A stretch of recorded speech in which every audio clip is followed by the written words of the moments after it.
Olá, pessoal, sejam bem-vindos a mais um episódio do Médico de Quê? Hoje estamos no nosso episódio número 42. Eu sou Ana Gandolfi. Eu sou Raquel Teixeira. Esse é o Médico de Quê? O seu podcast de carreiras médicas. E outras cositas más. E se por acaso você caiu de paraquedas aqui por conta da nossa ilustríssima convidada do dia, saiba que nós temos, então, 41 episódios já publicados. Terminando esse episódio, compartilha com seus amigos se você gostar do episódio, curte, comenta e dê 5 estrelas no Spotify e volta lá para ver os episódios anteriores. Tá? E vamos lá, a nossa convidada do dia, que é a Ana Coradazzi. A Ana é oncologista, paliativista, médica acima de tudo, né? E principalmente escritora. Ana, seja muito bem-vinda. É um prazer imenso te receber. Ai, obrigada, Ana. Estou muito feliz de estar aqui. Acho o Médico de Quê um barato. Acho muito legal. E estou muito feliz mesmo da gente poder falar um pouco de coisas que vão um pouco além da medicina, né? Eu acho muito pertinente. Muito bom. É um prazer enorme te receber aqui. E conta pra gente aí, pro nosso público, quem é a Ana? Olha, eu acho que dá pra gente começar dizendo que eu sou uma pessoa que veio de uma família de profissionais da saúde, né? Só tem médico na minha família, minha mãe enfermeira. Mas eu não tive, assim, aquela história clássica de, eu nasci e já sabia que eu queria ser médica. Adoro. E eu só cuidava das bonecas. Nada disso. Na verdade, eu nasci com alma de artista, né? Então, assim, desde muito pequena, eu era a pessoa que fazia os teatrinhos do pessoal do meu prédio, fazia o jornalzinho e escrevia muito. Tudo que tinha arte no meio eu gostava. E mesmo quando eu estava na escola, eu andava com a galera da música, assim, né? Olha, que interessante. Então, assim, eu acabei indo prestar medicina meio que natural, porque todo mundo na na sua minha família fazia. Mas eu prestei jornalismo também, junto. Olha. E passei nos dois. E aí foi difícil. Mas, na verdade, eu costumo brincar, assim, porque eu acho que eu só passei em medicina porque eu era escritora. Porque eu arrebentei na nota da redação. A redação foi... E a redação lá na Unesp, em Botucatu, onde eu me formei, tinha um peso absurdo. Eu tirei 9 ponto alguma coisa na redação. Nossa, Então, a assim, Unesp sempre teve um peso muito grande na redação. Eu só virei médica porque eu era artista, na verdade. Então, na verdade, eu ia perguntar para você como que uma médica virou escritora, mas é ao contrário. Como uma escritora virou médica. Eu acho que eu diria que eu era uma escritora que virou médica que voltou a ser escritora. Perfeito. A minha trajetória é mais ou menos essa. Quando a gente entra na faculdade, a faculdade tira um pouco essa coisa artística da gente, né, Ana? A faculdade suga muito a gente, gente, suga a né? nossa alma, na verdade. E suga a nossa identidade um pouco também, Isso. né? A gente começa a entrar nas caixinhas da faculdade. Eu entendo que é necessário, é muita informação necessária, tem muitos protocolos. Então, você fica meio sem escapatória, né? E as pessoas que tendem a ir para a faculdade de medicina, muitas vezes elas esquecem completamente as outras áreas humanas. Exatamente. Porque o foco é a doença, não é o humano, né? É a doença. Que é um problema, que mas é um enfim, grande que a gente problema, vai chegar nessa discussão, que é um com grande certeza. problema. Mas as faculdades são assim, né? Tem começado a melhorar, mas a nossa formação é assim. E durante os anos de formação médica, assim, eu escrevia nada, praticamente nada. Eu tinha, assim, tocava violão e era só meu contato artístico. Isso foi acabando comigo. Isso que eu falava, isso gerou em você uma angústia. Uma angústia, parecia um vazio, assim, né? Não Mas que eu não conseguia gostasse. nomear que era isso? Imagina. Ou você só percebia o vazio e não sabia exatamente por que era uma sensação de que tinha alguma coisa faltando, parecia que estava raso, sabe? E não é que eu não gostasse da medicina, eu gosto muito. Só que eu costumo dizer que eu sou meio um labrador, eu gosto de tudo. Então, acho que se me colocar para limpar o rio Tietê, eu acho que eu vou achar divertido, sabe? Labrador foi uma excelente, foi uma excelente colocação, porque eu tenho 2 Golden Retriever. Assim, né? E é desse jeito mesmo, exatamente. Eu falo, minha filha às vezes pega no rabo, faz carinho no rabo, eu falo, gente, filha, tem que aprender que não é para fazer carinho no rabo, porque, não, mamãe, mas ele gosta, sim, ele gosta, mas os outros cachorros não gostam, porque ele gosta de carinho em qualquer lugar, né? Labrador. E eu fui indo na faculdade desse jeito, gostando de tudo, tanto que eu tinha dificuldade de escolher o que eu ia fazer, porque tudo eu achava legal, menos gineco-obstetrícia, mas tudo eu achava legal. Só que parecia tudo muito raso. E aí, quando eu decidi, eu fiz hemato, depois eu fiz oncologia, e a coisa começou a parecer fazer mais sentido para mim. Acho que por causa das histórias humanas, que eu comecei a ter contato. Residências. Tenho 2 residências e cuidados paliativos foi uma pós-graduação que eu fiz na Argentina. Caramba! Bastante coisa. É bastante coisa. Eu fui me enfiando aí no mundo humano, né? Parecia que eu estava buscando um pouco isso, né? Sim. E como que era lá na Unesp? Você tinha alguma coisa assim do jornal, da faculdade, alguma coisa? Eu tô perguntando porque a Raquel, ela não tá aqui com a gente, infelizmente, hoje, porque ela tá lá em Fortaleza, mas ela contou aqui até num episódio que ela tinha um jornal da universidade, acho que da faculdade de medicina, e ela fazia parte disso. E aqui em São Paulo, pelo menos assim, na escola até tinha um jornal, mas era muito mais da atlética, para divulgar os esportes, não era uma coisa efetivamente, né, que desse para escrever um editorial, digamos assim, né? Não, na Unesp também não tinha nada. Tinha coisas muito pontuais, geralmente relacionadas a esporte mesmo, né? Mas tudo muito focado na medicina em si. A única atividade mais, assim, artística que teve durante a minha formação foi uma vez que eu levei meus desenhos para expor na biblioteca. Olha, que legal. Foi isso. Então, não tinha nada assim. E acho que mesmo que tivesse, seriam coisas muito rasas. Não é uma coisa que você é estimulado a fazer. Né? Durante a faculdade, a gente não é estimulado a entrar ali naquelas humanidades que não fazem parte do biológico, né? A gente tem pouquíssima coisa relacionada a isso. E quando eu fui fazendo essas especialidades, que são especialidades difíceis, né? Que você tem um contato longo com os pacientes, né? Você conhece a família, você vê muito sofrimento. Aí começou a me fazer muita falta, assim. Só que eu só voltei a escrever mesmo, de sentar e escrever um texto, eu já estava trabalhando já. Nossa, você foi depois da faculdade e das residências? Bem depois. Eu já estava trabalhando como oncologista. E foi uma paciente minha que a gente começou a conversar da relação que a gente tinha, já fazia, sei lá, acho que uns 5 anos que ela era minha paciente, e ela começou a falar como era bonita a nossa história. Ai, porque eu vi sua gestação, por que isso, por que aquilo? E eu falei, nossa, ela é muito mais que uma paciente, né? Ela é uma amiga. E aí eu escrevi a história dela e dei para ela ler. E ela ficou muito emocionada. Ela falou, você precisa escrever essas histórias que você tem em contato. Não é justo você guardar isso só para você. Olha, que legal. A forma como você nos vê, ela falou, né? E essa foi a primeira história do meu blog, do meu primeiro livro, que chama Minha Querida Amiga. É a história da minha relação com ela. E aí eu comecei a escrever do meu ponto de vista. E isso virou terapia para mim. E daí que você teve a dimensão do quanto isso te fez falta todos aqueles anos. Porque a escrita coloca as suas ideias e os seus pensamentos no lugar. Você entende, você nomeia o que você está sentindo, você especula, você enxerga o paciente com um outro olhar, né? Não só a literatura, né? Não só a escrita. Arte faz isso, arte, de uma maneira geral, né? E aí eu comecei a escrever um blog, que chama No Final do Corredor.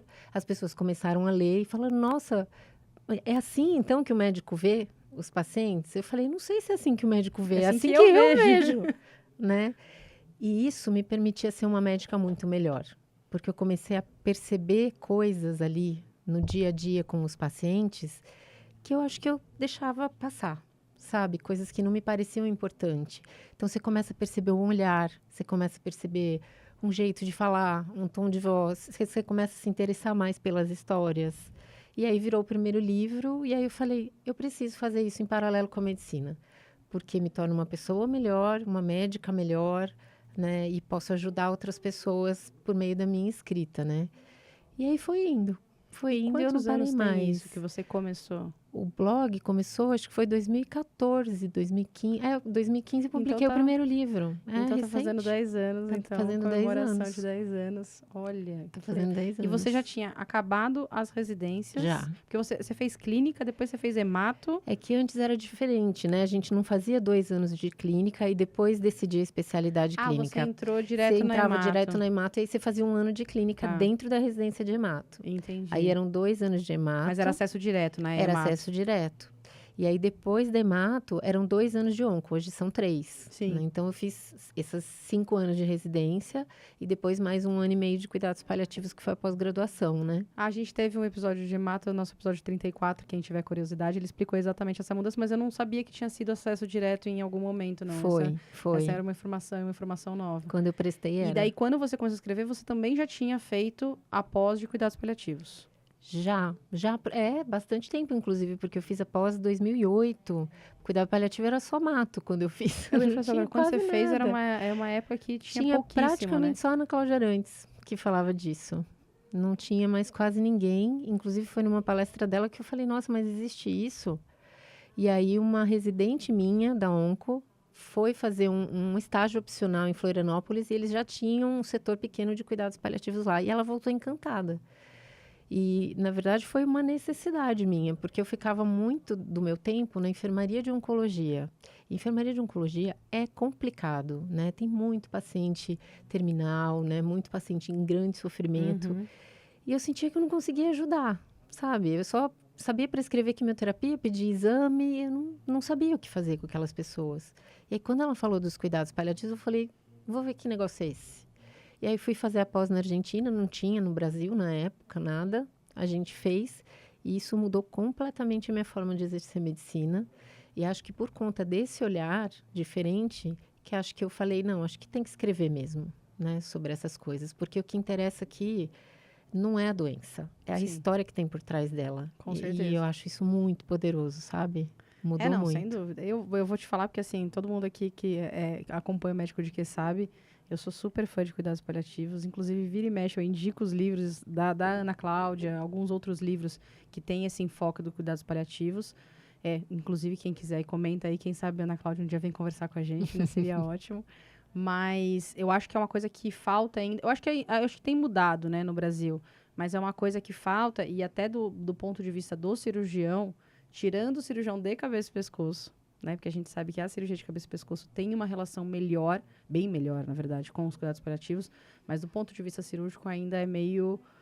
Enfim, é um embate ainda, né? Então, meus colegas mesmo, quando ouvem eu falar bem, digamos, né? Falar bem como se a gente estivesse falando de alguém, mas falar bem dos cuidados paliativos, eles acham um completo absurdo, Você né? é estranha, né? Eu sou não. Enfim, não que eu precisasse disso para ser taxada de estranha, veja. Eu também tá? sou estranha. Não precisaria, inclusive, adoro.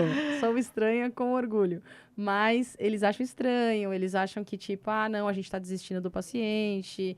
Enfim, mas também faz muito parte da mentalidade do cirurgião, da mentalidade de como se forma um cirurgião, né? Enfim, outra discussão. Mas é uma coisa que tem crescido. Eu queria que você me falasse, assim, em termos, até da relação, porque a Ana Cláudia também é alguém que escreve bastante, da relação do cuidados paliativos com a literatura. Nossa, eu acho tão legal você perguntar isso, porque, assim, quando a gente estuda cuidados paliativos, né, e se aprofunda, assim, na área, você acaba tendo contato com outros saberes que normalmente o médico não tem. Então, você tem um contato muito maior com a equipe multiprofissional, você conversa de igual para igual com a psicóloga, com a enfermeira, com a assistente social, que tem olhares completamente distintos, né? E nós, médicos, a gente se perde um pouco nesses olhares. A gente é muito focado na questão técnica, biológica da doença. E aí eu acho que a literatura ajuda muito. Porque a gente não vai fazer um curso de psicologia, a gente não vai fazer um curso de assistente social, e nem é necessário, isso não é o nosso papel. Mas a gente precisa identificar as necessidades humanas para que a gente possa encaminhar os pacientes para essas ajudas de outros olhares. E livro, filme, teatro, todos esses tipos de arte ajudam nisso. A hora que você lê num livro a história de um humano X, mesmo que seja uma história banal, de uma pessoa comum, né? E esses, aliás, são os melhores livros, né? Exatamente. Você fala, é isso que a Dona Maria estava sentindo quando ela me falou isso, isso, isso. Então, acho que se eu falar com a psicóloga, seu olhar muda completamente. Essa coisa da gente se blindar das artes e das humanidades afasta a gente das pessoas. Afasta, sem dúvida. Né? A nossa forma de chegar perto delas não é necessariamente só conversando com elas. A gente pode fazer isso através dos artistas. Esse é o grande papel da arte. Humanizar a gente. Lembrar que a gente faz todo mundo parte de uma coisa só. Todos somos humanos, são mais ou menos os mesmos sentimentos, as reações. Então, eu acho que é aí que entra a escrita e a literatura. O cuidado paliativo está muito próximo disso, né? E uma coisa que a gente costuma fazer muito em cuidados paliativos é até indicar livros para os pacientes. Ah, vocês indicam livros para os pacientes? Várias vezes que já legal. indiquei. E não é aquela coisa assim, você tem que... Todo mundo que está em cuidados paliativos tem que ler este livro. Isso, naquela coisa engessada. É porque isso é uma coisa que eu, particularmente, é totalmente pessoal, mas eu acredito muito pouco nesse negócio de esse livro serve para todo mundo. Não tem, Na vida, não, né? não Eu faz acho que sentido. É muito. As pessoas perguntam, que de livro você indica? Claro, depende, né? Depende do que você está Exato. querendo, depende da situação. Tem livro que você pode gostar e pode tocar você e não me toca. Enfim, eu acho que tem uma série de coisas. Mas daí vocês fazem uma avaliação do paciente. Aí é muito pessoal, né? Eu indico livros muito na relação pessoal ali com o paciente. Então, sei lá, se é uma filha de uma paciente que está acamada, ela está tendo muita dificuldade de lidar, e como que é a questão de hospitaliza, não hospitaliza, põe em asilo. Tem alguns livros que falam disso, né? Que falam, olha, essa daqui conta a história de como foi com o pai dela. Vê aqui o que você acha, né? O que você acha disso aqui? A outra é a própria paciente que está vivenciando aquilo. Os livros da Ana Michele são maravilhosos para isso, né? Sim. Então, depende muito de que momento da doença a pessoa tá, se ela gosta de ler. Claro. né? Não, isso, eu ia te perguntar Talvez isso. ela porque às odeie vezes a ler, pessoa talvez não ela gosta. prefira um filme, talvez. Sim. Mas uma coisa que eu sempre estimulo, e isso para todos os pacientes mesmo, é escrever. Porque eu acho que pode ajudar qualquer humano, né? Mesmo que seja um parágrafo, sabe? A escrita, ela tem uma velocidade diferente do cérebro. Nosso cérebro é muito mais rápido que a nossa mão, né? Então, a hora que você escreve, você obriga o seu cérebro a desacelerar. Você tem que fazer isso para você escrever. E isso, às vezes, dá uma clareada, sabe? Dá uma aliviada. Então, eu sempre estimulo, olha, por que você não escreve um pouquinho? Você não precisa mostrar para ninguém, você pode jogar no lixo depois. Pode queimar, Pode né? Pra queimar, correr o risco que ninguém lê. sabe? Né? Mas tenta escrever, principalmente com caneta mesmo, que é mais lento ainda. Eu ia te perguntar né? exatamente sobre isso, porque você falou de escrever. Você recomenda escrever papel e caneta? Se for terapêutico, com esse sentido, sim. Porque existe realmente uns estudos mostrando Existe. isso, né? Do papel de escrever efetivamente. Isso. Inclusive em relação a estudo, não sei se você já viu. Não, em relação não, a isso eu não estudo, vi. falam que se você escrever, você realmente pegar o papel e o lápis, né? O caneta e escrever, é mais efetivo que, por exemplo, você digitar. Em termos de Era memorização. uma intuição minha, eu É, nunca tinha lido no Em estudo. termos de memorização. Assim, enfim. Por isso que eu acho que se a intenção for você fazer uma coisa de autoconhecimento, eu acho que eu recomendaria caneta. Se for para escrever um livro, uma coisa assim, não, né? Então, eu escrevo no computador mesmo. Mas muitas vezes, assim, eu tenho um caderninho do lado da cama, por exemplo, porque às vezes à noite, ou sei lá, no meio da noite, eu acordo com uma ideia na cabeça. Aí eu deixo um rabisco ali, ou então anoto no celular alguma coisa, sabe? Porque são coisas que às vezes vêm e depois vão embora. E é importante a gente capturar essas intuições e entender, mas por que isso me veio desse jeito, né? Eu acho que isso aproxima a gente, enquanto humano mesmo. Sem dúvida. E qual que é o retorno que você tem normalmente dos pacientes quando você recomenda, por exemplo, a escrever? Olha, tem alguns que falam, ai, doutora, não é para mim, e tá tudo certo, né? Mas a boa parte deles que fala, nossa, eu comecei a escrever um diário, mas ninguém jamais vai ler. Normalmente eles têm vergonha do que eles escreveram, mas eles dizem que ajuda muito. Olha, que legal. Sabe? Eu tive uma paciente que eu lembro bem que ela começou escrevendo, sim, meio parágrafo, sabe? E depois ela começou a escrever cartas. Ela deixou cartas para muitas pessoas que nunca imaginaram que iam receber cartas dela, sabe? E foi um processo terapêutico para ela. Ela ficou meses escrevendo cartas. É porque é uma catarse, né? Na É uma verdade, catarse. Né? É uma catarse quando você escreve, né? É. Mesmo que a pessoa nunca vai ler, ajuda você a processar o seu Isso. relacionamento com aquela pessoa, enfim, o conflito que teve. Isso é uma coisa que eu escuto muito dos médicos, sabe? Porque tem colegas, na onco tem muita gente angustiada, né? E aí eu sempre falo, você já tentou escrever sobre o que você está sentindo? Porque pode te ajudar, né? E a primeira barreira que vem é assim, mas eu escrevo mal. Ou, ai, não, mas imagina, não vou deixar ninguém ler. Isso é tudo secundário. O processo de escrita é que conta. Se você escreve mal, escreve bem, se alguém vai ler, se não vai, isso é secundário. Se você vai publicar um livro, ganhar um jabuti, mais secundário ainda. O mais legal é o processo mesmo de escrita que te ajuda a se entender e, a partir daí, você consegue se aproximar do outro, num outro nível. Com certeza. Né? E consegue se proteger também, né, Ana? Porque você sabe qual é seu limite. Então, você não se expõe tanto. Porque a gente tem pacientes abusivos, tem pacientes que são muito difíceis de lidar. Manipuladores. Manipuladores. que agridem a gente em lugares que a gente nem entende. Então, se você tem essa ferramenta de, com isso aqui, eu não sei lidar bem, sabe? Você traça um limite, você se protege. Então, a minha percepção é que diminui muito a chance de você ter um burnout. Não, provavelmente sim. Se você fizer um exercício desse, sabe? E voltando um pouquinho aí para sua graduação, porque você falou, né, que você veio dessa uma alma de artista, veio desse processo artístico. E em algum momento durante a sua graduação, porque você falou que não era tão claro para você que a sua angústia vinha, esse vazio vinha dessa falta de escrever. Mas você teve em algum momento, pensou assim, putz, eu não devia estar fazendo medicina, eu devia ter feito alguma coisa mais... Acho que não, porque o meu labrador dentro de mim sempre foi empolgado, sabe? Então, assim, eu gosto muito de gente, né? Eu acho que se eu fosse fazer jornalismo, eu ia gostar. Se eu fosse ser advogado, eu ia gostar. Tudo que tivesse relação com humanos e histórias humanas, eu ia gostar. Mas eu acho que o problema da medicina é deixar isso muito no raso, né? As relações ficam absolutamente estéreis, assim, né? É uma coisa que você pergunta isso, aquilo, e é isso, pede tal e tal exame. E em alguns momentos eu cheguei a me questionar assim, mas é só isso? Isso é a medicina, né? Eu achava pouco, sabe? Então eu não cheguei a pensar assim, eu acho que eu não queria ser médica. Mas eu me questionava assim, será que não dá para ser mais do que isso aqui? Do que isso aqui, entendi. Né? E eu acho que a escrita entrou aí, né? E as especialidades que eu fiz também, né? Que me favoreceram, Claro. né? Então, E você tem contato hoje com alunos de graduação, não? de graduação, muito pouco. A gente tem mais contato com os residentes Com os lá, né? residentes. Que eles passam na oncologia, os residentes da clínica e os nossos mesmo, né? Da oncologia. Porque o que eu ia te perguntar é como você acha que num curso de medicina a gente conseguiria fazer isso de outra forma? Eu pergunto porque eu também já tive muita essa angústia porque assim, eu sempre gostei muito, na verdade, de ler. Eu sempre também tive esse lado um pouco mais artístico, mas já sabia que ia fazer medicina, nunca tive dúvida da medicina, né? Tipo, realmente quis desde muito pequena.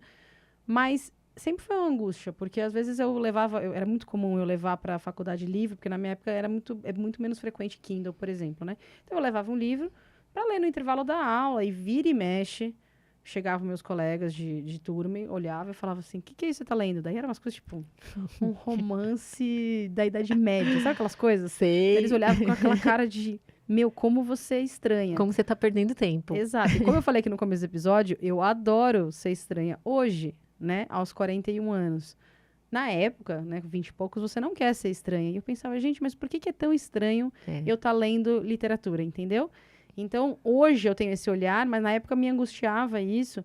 Mas como a gente pode mudar? Por que eu tô te perguntando? Porque já teve outras pessoas aqui no podcast, eu tenho vários amigos que gostam, já entraram na faculdade com esse gosto por humanidades.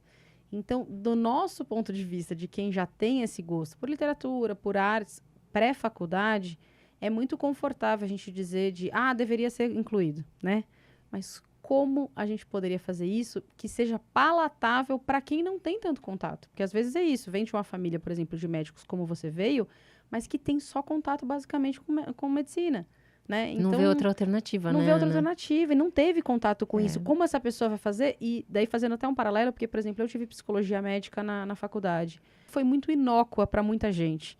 Porque o jeito que foi colocado, não sei o quanto efetivamente mudou na nossa vida, entende? Então, como que a gente pode fazer isso de uma forma que fique palatável para quem já não tem essa aptidão? Porque para quem tem, como você achou, como eu achei, como outras pessoas acharam, a pessoa vai achar o caminho dela no futuro.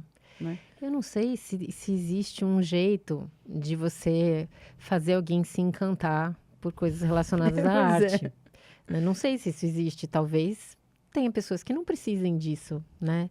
O que eu acho preocupante é que hoje, do jeito que as faculdades são montadas, né, estruturadas, a gente não tem outra opção. A gente fica longe da arte e pronto. Ponto. Então, se a gente pelo menos pudesse oferecer alternativas, eu acho que a gente já estaria dando um passo enorme. E a gente tem visto, que eu participo muito do movimento Slow Medicine, né? Você sabe. Sim. E a gente tem contato com algumas ligas acadêmicas relacionadas de uma forma ou de outra com a Slow Medicine. Tem ligas acadêmicas de Slow Medicine. Tem ligas de Slow Medicine Existem já? no Brasil que só. legal. Não tem nenhum outro lugar no mundo. Tem Olha, algumas. que interessante, eu não sabia umas que tinha. 5 ou 6. Muito Quando legal. você falou, eu achei que era talvez na liga de paliativos, que vocês tivessem Não, contato. ligas de Slow Olha, Medicine. que legal. E além das ligas de slow medicine, tem algumas ligas de humanidades, por exemplo. Tem algumas faculdades que os próprios estudantes se organizaram. Alguns deles fazem projetos em paralelo do tipo clubes de leitura, por exemplo. Tem alguns que têm. Alguns deles debatem a importância de filosofia na medicina. E tem alguns que, inclusive, pleiteiam isso na grade. Não precisaria, por exemplo, ser uma disciplina obrigatória. Eu acho que deveria, mas, mas poderia não ser. Mas que você tivesse essa opção, sabe? Porque da maneira como a gente coloca hoje na universidade, mesmo quando a gente tem a parte de psicologia clínica, é meio que uma coisa menor, sabe? Isso. É uma coisa, ai, que saco, vou ter que fazer isso aqui. Tudo muito... É uma perda de tempo. É uma perda de tempo, Né? exatamente. Então, isso tinha que ser uma mudança mais cultural. E eu acho que cultura não pode ser goela abaixo, né? Mudança cultural tem que ser uma coisa que vai sendo construída. E a primeira coisa para você construir é você dar a possibilidade disso existir, né? As ligas acadêmicas são uma saída, mas, por exemplo, na Escola Paulista, existe uma disciplina de slow medicine, onde se fala muito das questões não relacionadas ao biológico. Sim. Então, tem várias pequenas iniciativas que já estão surgindo e que eu acho que a tendência é crescer, porque as pessoas estão muito sozinhas, né? As pessoas acho que nunca se sentiram tão pouco conectadas com elas mesmas e com outros humanos. E esse tipo de coisa dentro de uma universidade, né, de uma faculdade de medicina, eu acho que pode ajudar muita gente e não acho que essas salas iam ficar vazias. Não iam ficar. E eu acho que, para além disso, o que eu vejo hoje, que você falou, as pessoas estão cada vez mais sozinhas, o médico está doente. Muito. Né? Cada vez mais a gente vê os médicos com burnout, cada vez mais a gente 60% vê... de burnout, de sintomas de burnout, é assustador. Assustador, é assustador. E cada vez mais a gente vê os médicos insatisfeitos e cada vez mais a gente vê os médicos desiludidos. E, para além disso, o que eu vejo é os alunos hoje, eles têm essa percepção e isso desilude ainda mais. Porque eu não sei se era eu que era muito inocente, mas na época que eu fiz faculdade, que eu tô chegando aí em quase 17 anos de formada, na época que eu fiz faculdade, a gente tinha muito aquele negócio de ver os mais velhos. Era uma coisa assim, nossa, eles, assim, talvez a gente Era também não tivesse... inspirador, né? Mas era inspirador. Era inspirador. A gente via, e não era, nem tô falando de dinheiro, porque eu nem a gente tinha dimensão disso, mas era muito inspirador, você vê ele atendendo, você vê ele O chegar... brilho no olhar, brilho né? no olhar, e a coisa, às vezes, até coisas banais, né? A gente falou recentemente aqui da questão de vestuário, mas você via aquela pessoa chegar bem arrumada, bem vestida, cabelo penteado, parece que ela chegou preparada para fazer aquilo, aquele prazer de conversar, Então, a gente via isso. E hoje, o que eu vejo é que os estudantes estão vendo essa desesperança nos médicos. O que eu converso com os estudantes é que cada vez mais eles percebem essa desesperança nos médicos já formados. E para eles, isso é uma angústia quase que é incomensurável. Não dá perspectiva, né? Porque você imagina, né? Se eles estão angustiados, você fala, mas e eu? Né? Então, eu acho que é muito, muito sintomático, né? Isso no nosso meio, no meio médico, né? Então, a gente precisa realmente olhar para isso. E a gente fala muito de estratégia de saúde mental, mas é uma coisa tá conectada na outra, né? A gente fala muito na Slow Medicine, sabe, Ana, de que a gente trocou uma medicina high-touch para uma medicina high-tech. A gente perdeu a proximidade em nome do conhecimento, em vez da gente aliar as duas coisas, né? Exatamente. E com isso, a gente ganhou muita coisa, né? A gente ganhou cura de um monte de doença, a gente ganhou sobrevida, né? Não vou ficar descrevendo o que a medicina já fez, né? Maravilhoso. Mas a gente perdeu muita coisa. E eu acho que entre as coisas mais valiosas que a gente tem perdido é uma falta de sentido, de percepção de significado no que você está fazendo. A gente tá tendo uma incapacidade de enxergar a importância que a gente tem na vida das pessoas, sabe? Porque a gente tem tido cada vez menos importância. Quando você se restringe ao técnico, a pessoa vai procurar as outras coisas em outros lugares. Vai procurar no Google, vai procurar em charlatães, que tem um monte. Isso, que tem um monte, porque eles né? também e aí falam a gente reclama. bem. Né? Só que o cara dá atenção, escuta a história dele, acolhe, conversa, né? Coisa que a gente não tem feito. Isso. A gente tem se restringido ali a uma coisa técnica que não faz sentido nem para o paciente, porque não chega no que ele precisa, né? A gente faz a mesma coisa para todo mundo, né? Segue os protocolos como se as pessoas fossem iguais, mas também não faz sentido para a gente.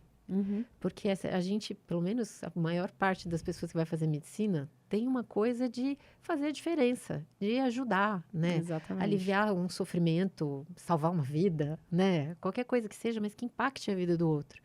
E a hora que o paciente te olha com aquela cara de, tá bom, vai, doutor, nem te respeita, sabe? Pula do seu consultório, vai no do lado, como se você não valesse nada. Eu acho que é isso que tira o sentido da vida. Quando a gente consegue restabelecer essas relações, e em oncologia, em cuidados paliativos, a gente tem uma chance gigantesca de fazer isso, é de uma satisfação, porque o paciente te olha com aquela cara de muito obrigado que você está comigo. E isso, me arrepia de falar, porque você está fazendo diferença na vida de uma pessoa que nem faz parte da sua vida.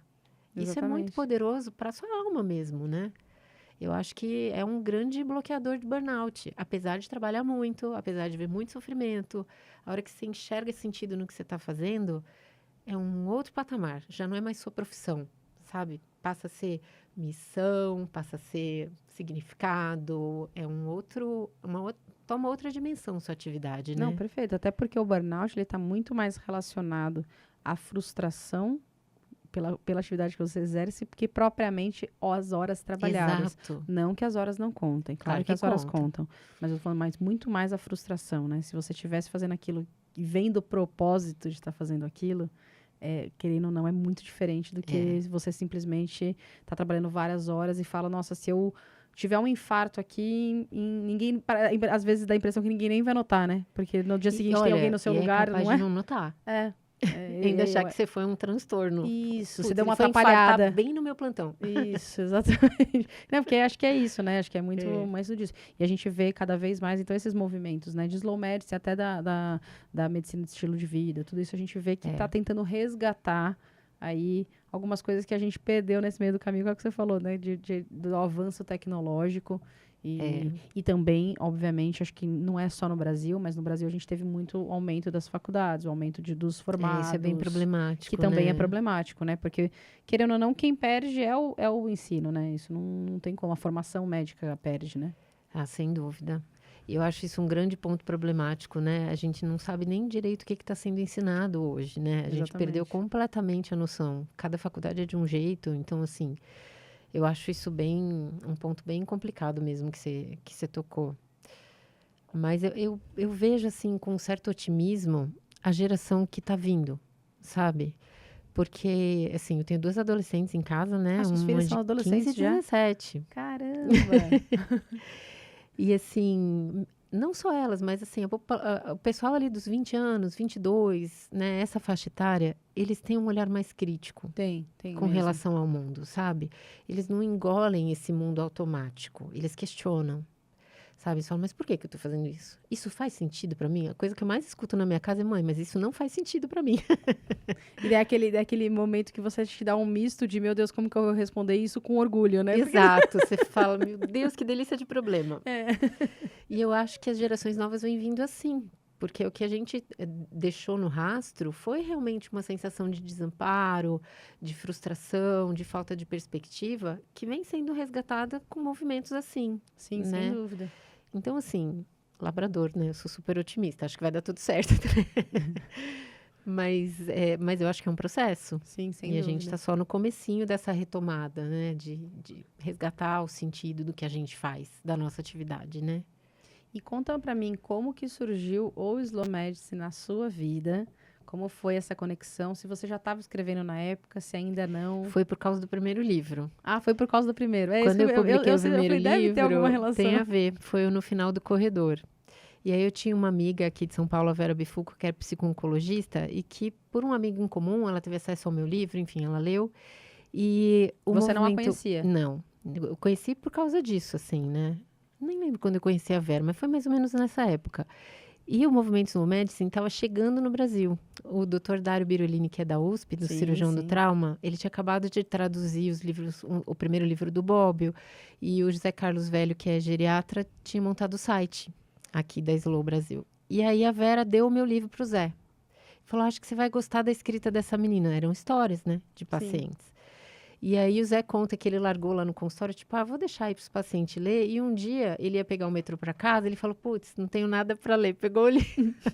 Pegou o livro que tava E lá aí solto. ele leu numa sentada, ele falou, mas essa menina tem um olhar diferente. E aí ele entrou em contato comigo e falou, você não quer escrever um texto para o site? E aí eu escrevi o Slow Oncology para o site. Acho que foi esse o primeiro. Isso foi em 2016, eu acho. E aí o texto foi super legal, e aí a gente começou a entrar em contato mais próximo, e aí eu comecei a escrever um monte de texto para Slow Medicine, e aí eu assumi o Instagram da Slow, e aí tudo que tinha, eu estava sempre junto, e eu estou no movimento até hoje, né? É um movimento mundial, na verdade, sim, né? sim. E o braço brasileiro é muito forte. Você falou das ligas, eu não sabia que Pois tinha é. liga. E você falou que só tem no Brasil, né? Só no Brasil. Olha, que legal. Só isso no Brasil. Mesmo em termos, assim, de publicações específicas sobre Slow Medicine, tem algumas coisas na Itália, mas são em italiano, né? Fica difícil. Fica difícil. E tem pouquíssimas coisas em inglês, assim, que eram nos Estados Unidos eles não têm um movimento Slow Medicine, eles têm alguns médicos que divulgam os conceitos. Victoria Sweet, tem o doutor, daqui a pouco eu lembro o nome, ele já faleceu, os dois que faleceram, o doutor Dennis McCullough.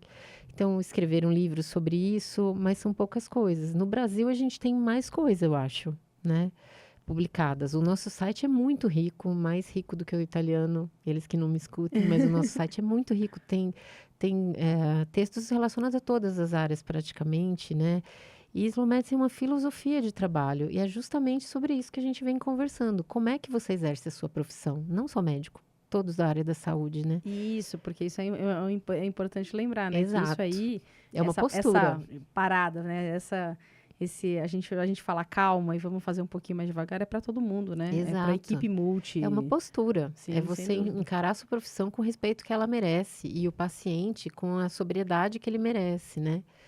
E essa postura está toda lá no site. Então, tem muito material, é muito rico, né? E aí não para mais, né? Aí não para mais. É um projeto atrás do outro. É um projeto atrás do outro. E conforme você foi se envolvendo no projeto, você foi vendo cada vez mais pessoas querendo saber sobre ele. Só Imagina, cresce. Né? Só cresce, né? Só cresce. Quando vieram as ligas, a gente ficou tão feliz. Imagino. Porque tinha um estudante ou outro que entrava em contato, né? E falava, olha que legal. Aí um dia alguém, não lembro qual foi a primeira liga, mas... não lembro. E aí falaram assim, e se a gente fizer uma liga de Slow Medicine? A gente falou, que coisa legal. Teve uma época que tinha 8 ligas ativas. Agora eu acho que são 5 ou 6. Nossa, mas é bastante mesmo assim. É muito legal. E aí os professores das próprias faculdades vão se envolvendo, né? Porque tem que ter um professor da faculdade para orientar os ligantes, né? Então, assim, é muito bacana a visão deles. Eu acho que é legal esse negócio desses movimentos dos alunos, porque os alunos sabem, né? Eles sabem. Os alunos sabem. Você conversa com o aluno, por exemplo, você falou, tem alguém para orientar, eles acham. Porque eles conhecem, acham os caminhos. Eles conhecem o perfil dos professores. Às vezes é um professor que eu tô falando lá na escola, por exemplo, isso porque a escola é pequena, né? E eu tô lá há mais de 20 anos, mas às vezes eles falam de alguém que eu nunca nem ouvi falar. Não. Eu vou até aproveitar para dar um oi pro Pedro. O Pedro era aluno de medicina e ele que me conectou na época com a minha orientadora de doutorado. Eu não a conhecia, ela era professora da escola, eu não a conhecia. E daí ele falou, Ana, você precisa conhecer essa professora aqui, você vai gostar muito dela, ela tem o mesmo estilo que você. É o olhar deles, tá vendo? Mas do nada, assim, do nada. Tá, Pedro, mas pra quê? Ele, não, você vai gostar dela. Me apresentou, a gente realmente se deu bem de cara e ela acabou orientando meu doutorado depois, mas eles têm um olhar realmente, porque eu falei, não precisa de muito, é só falar, acha que eles vão acabar achando mesmo, alguém que tem esse perfil, né? Eles acham o caminho, eles viu? Acham. Eu confio bastante. Não, mas é bom saber, né? Assim, é uma esperança aí para as futuras gerações, aí até para diminuir essa angústia que a gente falou, né? Quem estiver ouvindo aí, médico recém-formado, alunos que estão ouvindo, a diminuir essa angústia que existem caminhos, existem pessoas pensando também em alternativas. Acho que isso é importante. Eu acho que essa sua fala é muito poderosa. A gente nunca está sozinho em nada do que a gente sente ou pensa. Pode ter certeza que alguém já sentiu ou pensou igual você. Então, é uma questão muito mais de você levantar a cabeça acima da tona, da superfície da água e falar, cadê a minha turma? Exatamente. Pode procurar que acha. A sua turma está lá. Vai demorar talvez um pouco para achar, principalmente o que eu falei, para os mais jovens, né? quando a gente tem 20 e poucos anos, a gente quer muito pertencer a um grupo. E às vezes é difícil achar o nosso grupo, né? Das pessoas estranhas. Às vezes é difícil, mas tem o seu grupo lá. É só uma questão de calma que você vai achar. E a literatura é algo que também ajuda muito a gente nisso, né? Muito. E eu tenho muito essa impressão. Bom, enfim, é que eu gosto muito de ler. Eu leio coisas completamente aleatórias. Às vezes eu leio e falo, gente, a pessoa pensou a mesma coisa que eu. Nossa, eu também. Eu leio coisas assim. De A a Z. Exato, não, tanto que eu nunca... Esses dias eu leio, até panfleto. Esses dias uma amiga falou pra mim assim, você lê bastante, não sei o que, vamos entrar num clube do livro junto comigo? Eu falei, não vai dar. Ela falou, por quê? Eu falei, porque eu não me encaixo em clube do livro, entendeu? Porque normalmente eles escolhem por tema ou por autor. E eu leio coisas tão diversas que eu não consigo me encaixar num clube do livro. Eu não sei se você tem a sensação de que os livros te procuram. Eu tenho essa sensação, sabe? Porque às vezes eu vou numa...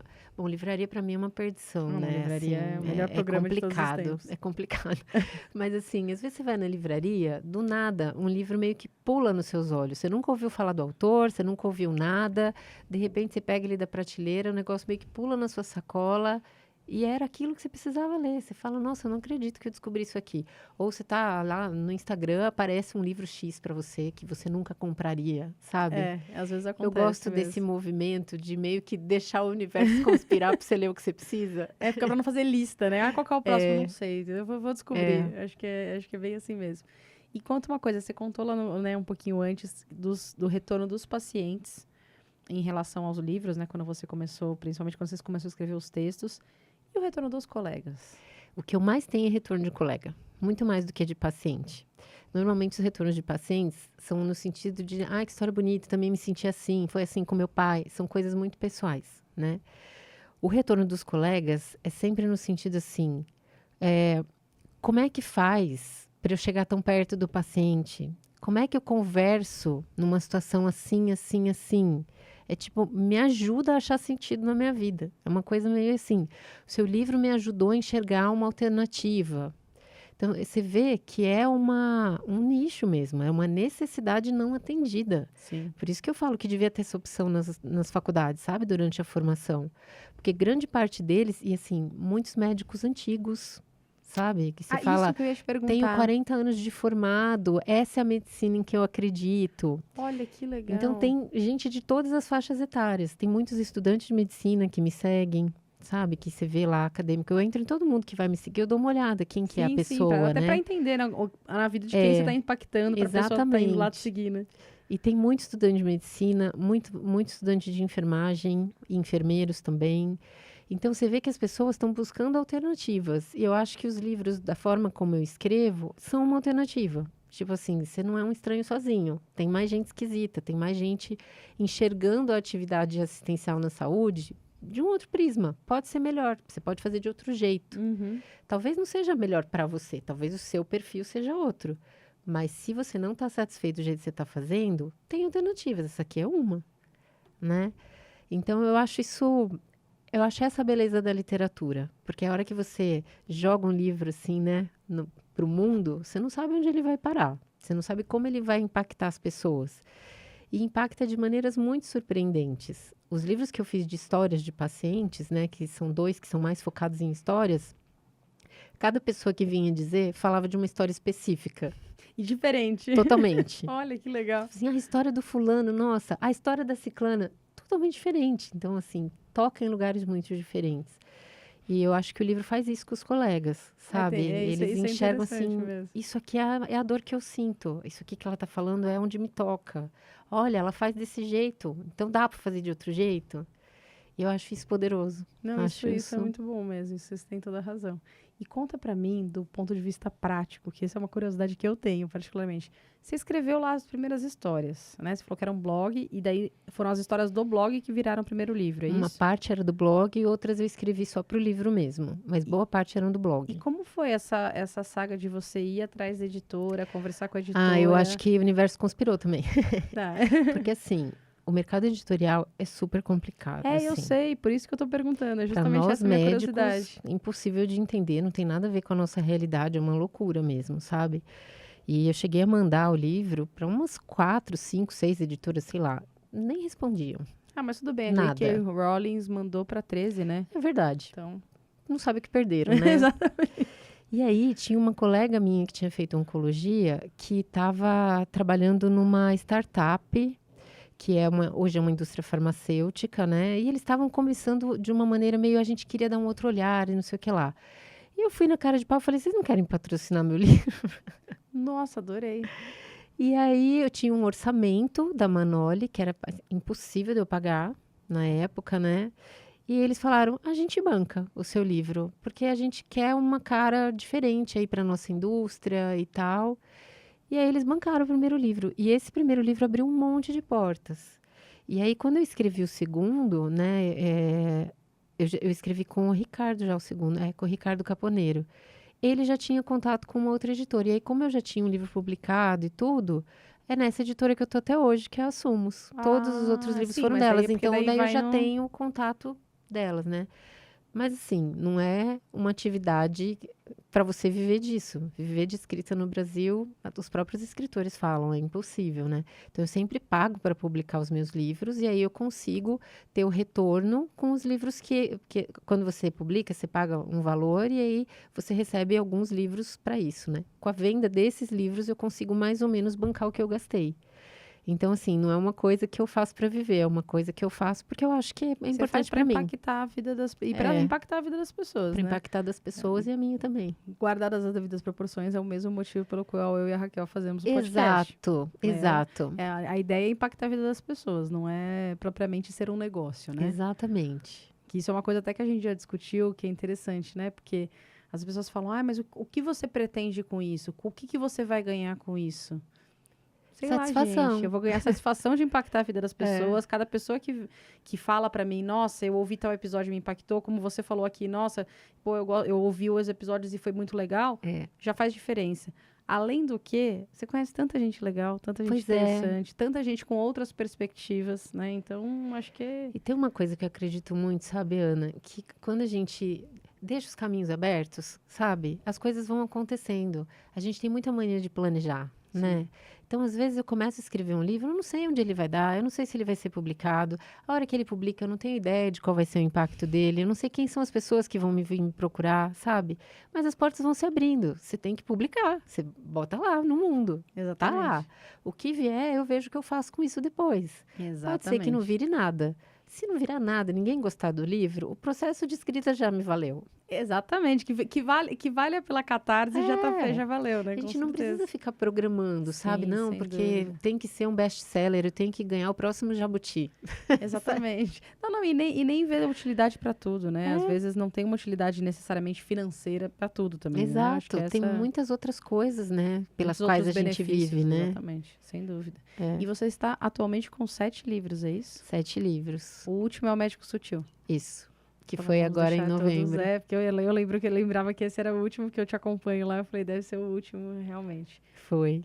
Que legal. E como que foi esse processo? Não só, alguns você escreveu em parceria, né? E não... Foi. São 3 em parceria.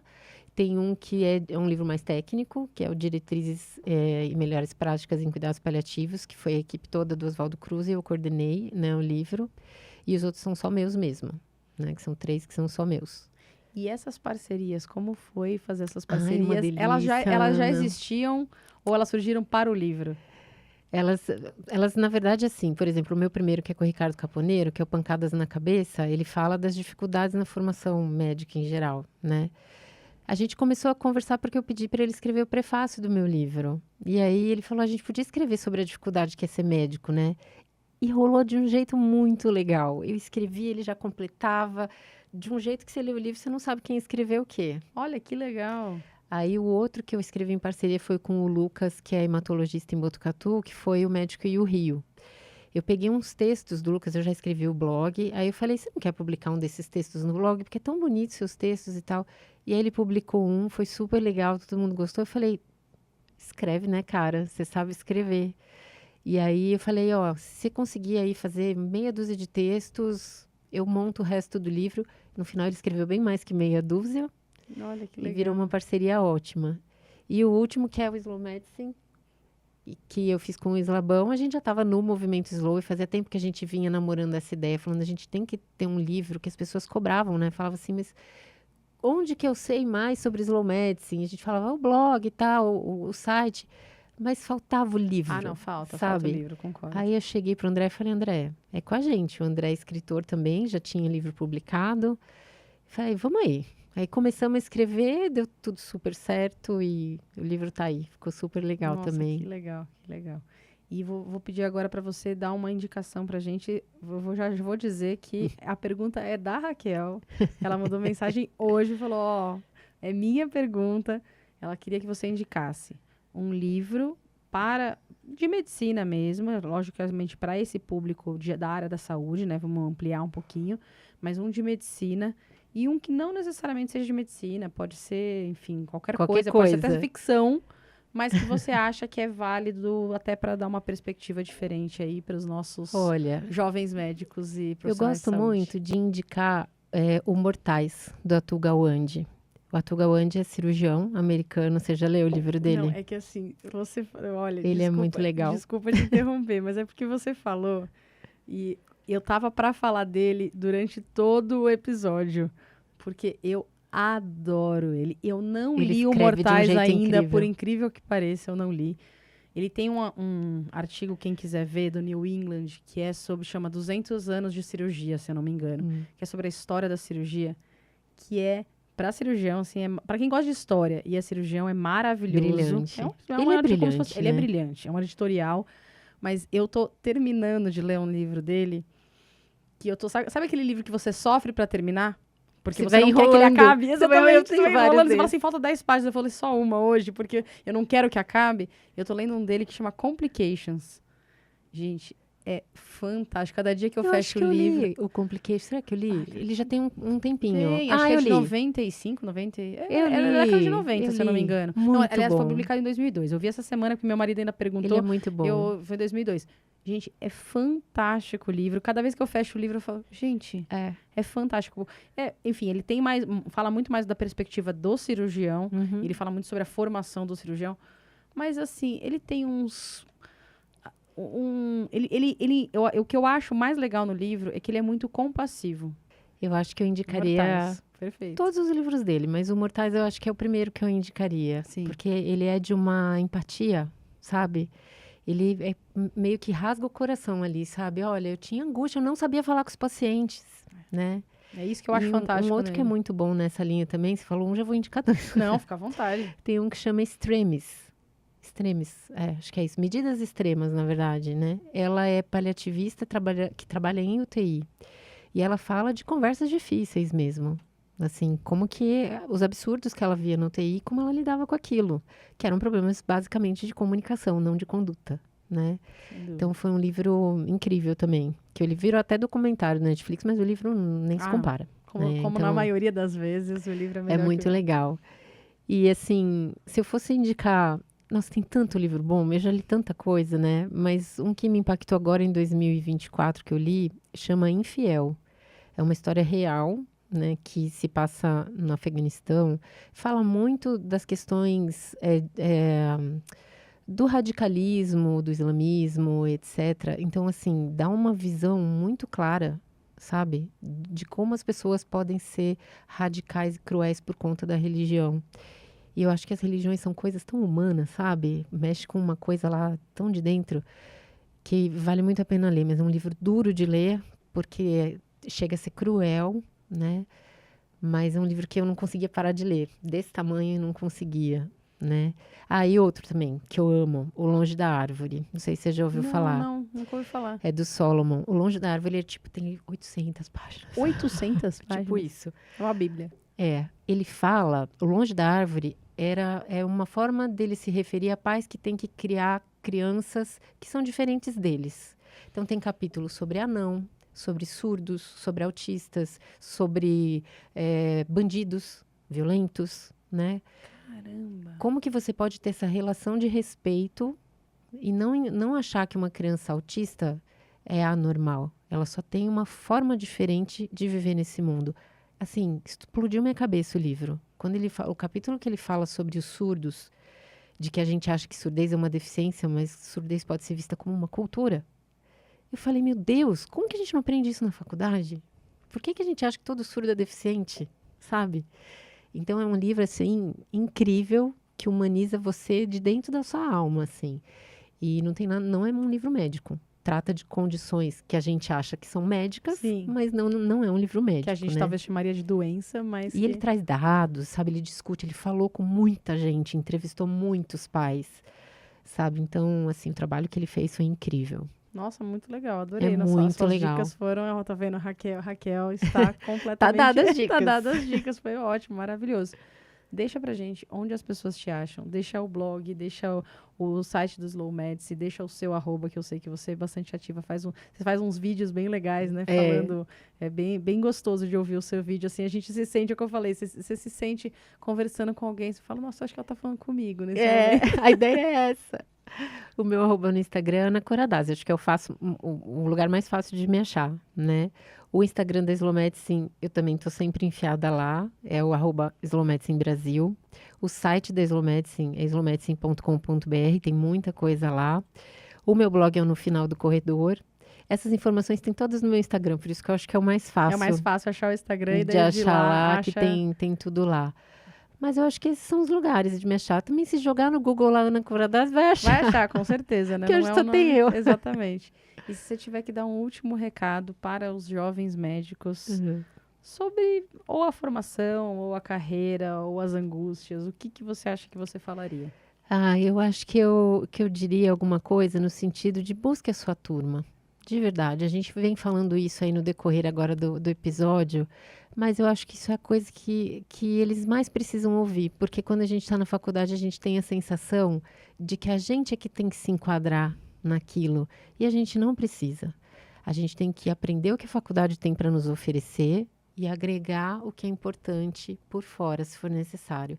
Achando a sua turma, achando o seu jeito de exercer sua profissão, porque não dá para a gente simplesmente ver a medicina como uma profissão. Ela é bem mais do que isso, ela exige muito mais do que uma profissão normal. Então, não dá para você ser infeliz com isso. Você tem que achar uma maneira daquilo te satisfazer mesmo, né? Perfeito, maravilhoso, maravilhoso te receber. Eu Obrigada por ter amei. aceitado o convite, se deslocar para vir falar com a gente. Obrigada mesmo. Eu que agradeço. Eu vou deixar aqui, se vocês tiverem qualquer dúvida, qualquer interação que vocês queiram ter, se vocês quiserem que a Ana responda a pergunta, se ela aceitar, obviamente, pode deixar lá no @médico de quê. A gente está no YouTube, se inscreva no canal, deixa o seu like, ativa o sininho. Se você estiver vendo pelo Spotify, deixa 5 estrelas e compartilha com seus amigos nos grupos de WhatsApp para que esse conteúdo chegue mais pessoas. E eu tô no doutora Ana Gandolfi, a Raquel tá no Endocrino Feelings. Foi um prazer receber a todos. Até a próxima. Tchau, tchau.